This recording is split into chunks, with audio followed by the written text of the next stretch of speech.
Oui, donc la cosmologie moderne a découvert que l'univers a été réglé de façon extrêmement précise pour la formation des étoiles massives et donc pour l'émergence de la vie, de la conscience. Je m'explique, nous sommes tous des poussières d'étoiles. Hein. Le Big Bang, en fait, pendant les 3 premières minutes, n'a fabriqué que l'hydrogène et l'hélium. Et s'il n'y avait que ces deux éléments, ces éléments ne sont pas assez complexes pour avoir la chimie complexe nécessaire à la formation des neurones et donc de la conscience ou de l'ADN pour la vie.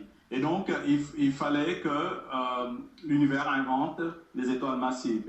Et c'est l'alchimie nucléaire, la fusion nucléaire dans les étoiles qui fabrique les étoiles. Et on s'est aperçu que si on variait un tant soit peu les 15 constantes physiques de la nature, comme la vitesse de la lumière ou la masse de l'électron, la masse du proton, la constante de gravité, la constante de Planck, etc., ou les conditions initiales, comme par exemple la quantité initiale de matière noire et d'énergie noire dans l'univers, le taux d'expansion initial de l'univers, etc. Si on variait un tant soit peu ces constantes, les étoiles massives ne se forment pas. Donc sans étoiles massives, il n'y aurait pas d'éléments comme le carbone, l'oxygène ou l'azote et tous les éléments lourds qui forment la complexité de la nature.